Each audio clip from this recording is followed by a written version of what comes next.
Without question, the 7mm Backcountry, introduced by Federal, is the hottest new cartridge introduction of the year.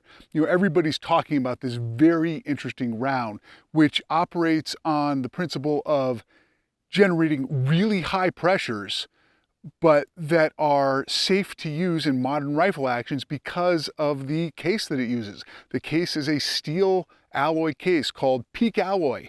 And what it does is it contains the excess pressure generated by the cartridge. To put that a little bit in perspective, a typical high pressure centerfire round, something like a 7 PRC or a 6.5 PRC, they are allotted by SAMI to generate 62,000 PSI, 65,000 PSI. In contrast, the 7mm BC jacks that up to 80,000 PSI. And so what you get is literally more bang for the buck. The 7mm Backcountry, even though it's a smaller round, because it's higher pressure, will outperform all the other 7mm cartridges on the market, especially with heavy for caliber bullets. So whether you're running a 7 Rem Mag, a 7 PRC, 28 Nosler, the promise of the 7BC is that it will outperform them. And prior to the announcement of the 7mm BC this year, I got to get a in-depth look, a deep dive on the round. I was fortunate enough, I got my hands on 3 different 7BC rifles. I got my hands on every single 7 Backcountry load. And other than the exception of maybe an engineer or two at Federal slaving away down in their tunnels, I have shot the round more than anybody else. And, kind of dove right into it. I was a big fan. Here's the thing.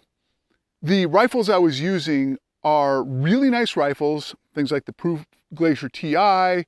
There was a Seekins PH2 that was kind of custom made for the round for this purpose, and another rifle by Horizon. Very light rifles, which is kind of the idea. It's a backcountry, it's got backcountry in the name, right? So carrying it around in 5.5, 6 pound rifles and humping it through the mountains to go after elk, which is what I did this fall, by the way. I hunted with it and took a really nice bull down in West Texas with that Proof Glacier. That's the idea of it. The accuracy of the round was pretty good. Especially with the 175 fusion tip bullet. So Federal is launching this, or has launched it in 5 different loads. The flagship loads are their terminal ascent bullets, the 170 and the 155 grain. Those are great bullets for killing stuff, but they aren't necessarily known for the best precision. There's a Barnes 168 LRX load, that's an all copper version, and there is a Berger 195, which is a really nice target load. Unfortunately with that one, I've only had 1 box to put through it, and it did okay, but that's kind of the X factor round. The 175 fusion tipped, however, that was a hammer. In my Proof Glacier TI, that averaged 5-shot groups around 0.81 inches. And the way we do our accuracy data gathering at Outdoor Life is we use aggregates of 20 shots. So we look at how big a 20-shot group is, and then we calculate what's called the mean radius off of that. And it's actually a much more useful metric. So anyway, so keep this in mind: 0.81 inch 5-shot groups out of that Proof Glacier TI. The 20-shot extreme spread on that was 1.2 inches. Again, pretty good for 20 shots, and the mean radius of 0.32 inches, which is nice. That is good. Just trust me on that one. So anyway, I really like the performance of that, but me being the precision rifle long-range nerd that I am, I wanted to really see what this ammo could do. So I set out to build what I can safely say is the world's most accurate 7mm Backcountry rifle. This is a custom build that I put together with the help of some friends, and I could not be happier about this. Before I talk about what it does in terms of performance, let me show you what it is. The heart of this is a Zermatt TL3 action. That's a really great action. It's used by a lot of top rifle makers. It is, as far as kind of a custom action goes, it is a plug and play action. They are known for holding incredibly tight tolerances, and you can just kind of trust that everything is going to be exactly in spec with that action. I mated that to a pre-fit barrel from Proof Research in 7 Backcountry. Now, this is 24 inches. I wanted that 24 inches, so that's kind of the standard length for testing ammunition. But the way the 7 Backcountry is sort of thought of is to be on short-barreled suppressed rifles, so like 20 inches, 22 inches is going to be more typical, even 18 inches. But, you know, to do kind of apples to things like the 7 PRC where we test ammo, I went with 24 inches. So I got a 24-inch barrel here. Naturally, that gives me more velocity than the other ones. I topped it with this KGM R338 can. It's a 338 caliber can. It's a big, beefy guy. It's got a flow-through design. You can see these radial ports up there, so it helps mitigate recoil, helps gases escape through the front. It reduces the noise, the blast of the round significantly. It also reduces the recoil, making this a very, very shootable package. Now, perhaps in terms of the shootability, the coolest part about it is this stock. This is a stock from Foundation, and if you're not familiar with them, they are extremely well known in the competitive long-range rifle world. A lot of top PRS guys have rolled with John Kyle's stocks for a long time, have had a lot of success. And this is a relatively new one for him called the Samson. It is an ELR stock. It is a beefy son of a gun. You can see it's got the adjustable cheek piece, nice vertical grip, really good hand position on the trigger for maximum control. This thing is just designed very smartly from the back to the front. It's made out of micarta, heavy, dense material. Shooting this thing is such a pleasure because all in, this rifle weighs 25 pounds, you know, I should note. And it's got these brass inserts and other things, so it is heavy, but the micarta is heavy by itself as well. And this thing just has a really solid kind of dead feeling under recoil. And it's, you know, despite the fact that it's a 7 mag, it is super comfortable and fun to shoot. You can really see your shots downrange. So, of course, I gotta be able to see what I'm trying to hit. And for that, I've put on a Nightforce ATAC R 7-35 in this lovely champagne gold color. That has the Mil XT reticle. It's kind of my go-to reticle for competition and long range work. I just love the way it's laid out. There are a lot of other great reticles out there by other scope makers that sort of leverage sort of the same idea in terms of the tick marks and the Christmas tree design. I just happen to be extremely comfortable behind this Nightforce glass. It's worked incredibly well for me. The round is a little bit curious because as you can see, here, let me pull this up. Here's 175. You know, this is a skinny round. It is shaped, you know, kind of more like well, a 7mm, kind of like a 280 Remington. And you know, this is not, you know, does not look like a Magnum round like what we've gotten used to. You know, the 7 PRC, kind of chunky, fat, lot of powder capacity. The 28 Nosler, just a behemoth.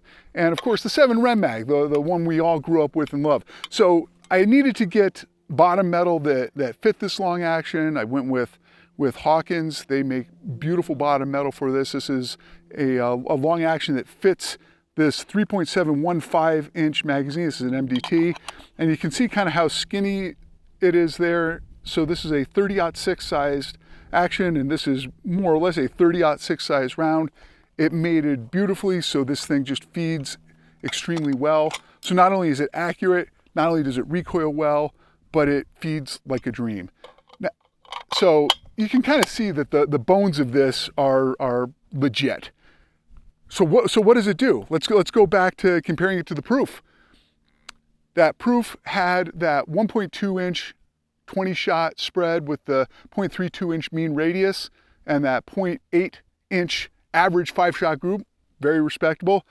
This guy with the 175s drops that down to 0.6 inch 5-shot average, a 0.8 inch 20-shot group, and a 0.22 to 0.25 inch mean radius, meaning this thing hammers. So it has been really fun to run this with these 175s and the other loads that Federal makes, and we have had a lot of success. Of course, I'm out here doing a test with some of my colleagues, And while I'm busy working, those sneaky sons of guns stole away with my rifle, and out here on what's called Long Range Ridge, they were banging away at a target at 1,450 yards. They went 4 for 5 on it with a first round just to correct some wind, and again, they just really proved the capability of this at longer ranges. We've seen how well it shoots at 100 yards. I've got the targets to prove it. I'll show you those in a second.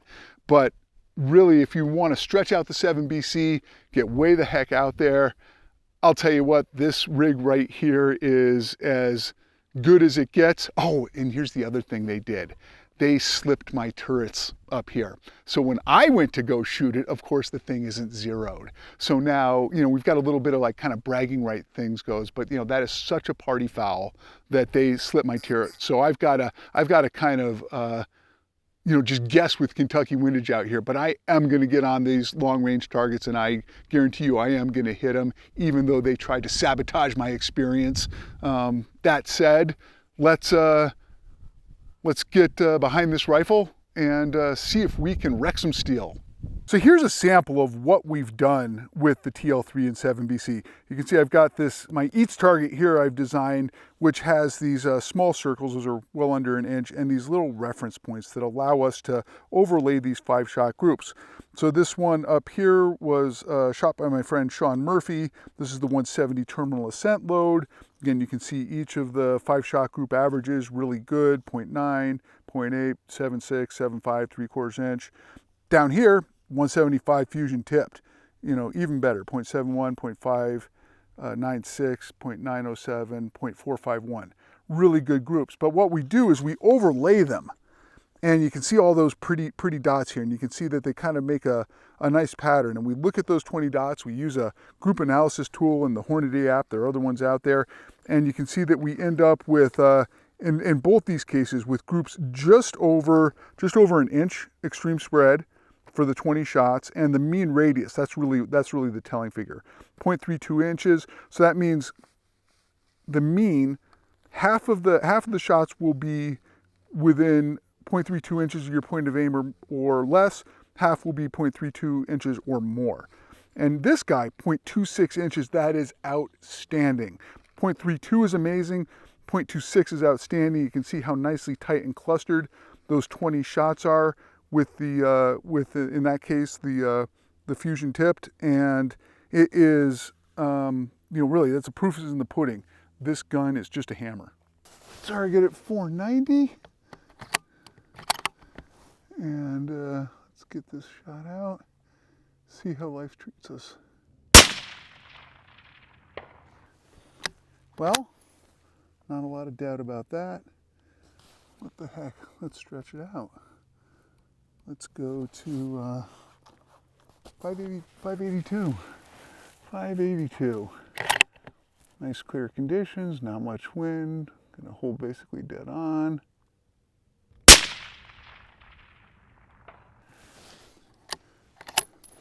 And we're smacking it. All right, let's get a little more ambitious. Dialing up to 3.5 mils. Out at basically 700 yards now.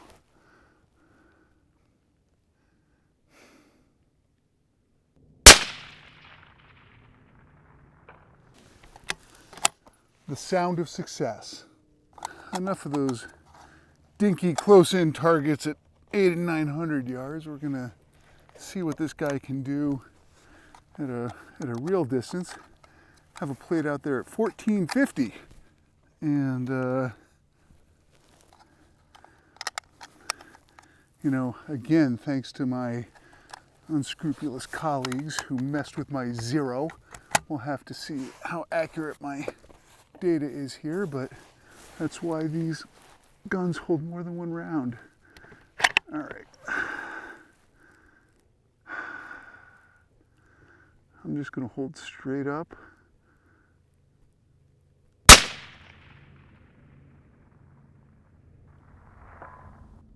And impact. First round impact at 1450. There's a slight right to left wind countering the spin drift. You know, there's, you know, sometimes less is more, and I just held straight up for the wind. You know, that time of flight out there at 1450 is probably 2.5, almost 3 seconds. So I had plenty of time to sort of watch the show and just see that plate rock out there with the impact. It's pretty fucking cool. I mean, this 7BC round, like when it gets out there, it can do some good work.